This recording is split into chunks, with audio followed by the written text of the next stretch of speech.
நாளைக்கு வந்து தக்லீஃப் படம் ரிலீஸ் ஆகுது. நான் இப்போ இங்கே உட்லண்ட்ஸ் தேட்டர்கிட்ட இருக்கேன். படத்து மேலே நல்ல பயங்கரமான எதிர்பார்ப்பு. நம்ம கமலஹாசனும் சரி, சிம்புவும் சரி, அதுக்குள்ளே இது ஒரு இந்த முடி பிரச்சனை ஒரு சர்ச்சையாகி அதுவும் ஒரு பிரச்சனை.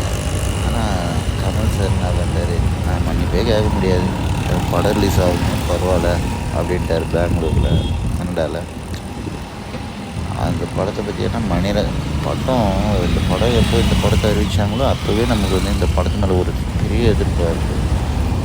கமல் ப்ளஸ் சிம்பு, இது வேறு லெவல் காம்போவாக இருக்கும் இந்த படம். ஜஸ்ட்டு நாளைக்கு இந்த டைம்லாம் படம் வந்து ஃபஸ்ட்டு ஷோ முடிஞ்சிடும். எனக்கே வந்து இங்கே பெங்களூர்லேருந்து நம்ம ஃபிக்ஸு ஒரு 10 டிக்கெட்டை வாங்கி கொடுங்கப்பா, நாங்கள் பெங்களூரில் படம் ரிலீஸ் ஆகாது போல இருக்குது, நாங்கள் இங்கே சென்னையில் தான் வந்து படத்தை பார்க்கணும் அப்படின்ற மாதிரி கேட்குறாங்க. சரி நம்மளும் வாங்கி கொடுத்துடலாம், ஒரு 2 டிக்கெட்டு தானே அப்படின்னு பார்த்தேன்.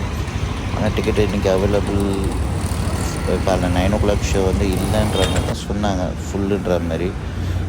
சரி அதனால் பார்ப்போம், நாளைக்கு வாங்கிக்கலாம் அப்படின்ற மாதிரி.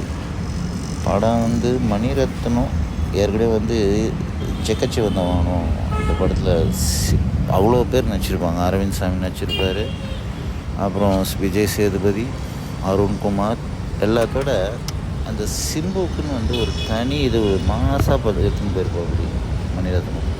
அதே மாதிரி தான் எந்த படத்துலையும் மாசு இருக்குது, சரியான மாசு இருக்குது படத்தில். சிம்பு தான், சிம்பு ஒரு ஆள் போதும். யாரே சிம்புக்கு சின்ன வயசுலேருந்து நிறையா ஃபேன் எல்லாம் வந்து இந்த அவருக்கு இந்த அவங்க ஃபேன்ஸ், சிம்பு ஃபேன்ஸ் என்னென்னா விட்டு கொடுக்க மாட்டுறாங்க சிம்புவை. ஏன்னா அவர் எவ்வளோ படம் வரல, இது வரல, ஒரு படத்துக்கும் அவருக்கு பிரச்சனை தான். இன்னும் அவங்க கூட இருக்கிற ரசிகர்கள் வந்து அப்படியே கன்று மாதிரி நின்ட்டாங்க. அதனால் ஆனால் இனிமேல் வர்றதெல்லாம் அவர் வேறு மாதிரி வருவார்னு நினைக்கிறேன்.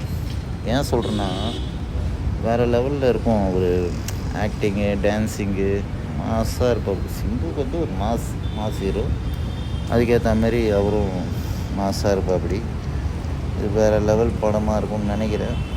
நாளைக்கு ஆக்சுவலாக இந்த டைம் படம் என்ன ரிசல்ட்டு அப்படின்னு வந்துடும், படம் எப்படி இருக்குது என்ன இருக்குன்னு. நான் நாளைக்கு 9 o'clock ஷோ தான் போகிறேன். எப்படி இருக்குது நாளைக்கு அதை பார்த்துட்டு நம்ம இது எப்படின்னு சொல்கிறேன். தேங்க்ஸ் ஃபார் வாட்சிங்.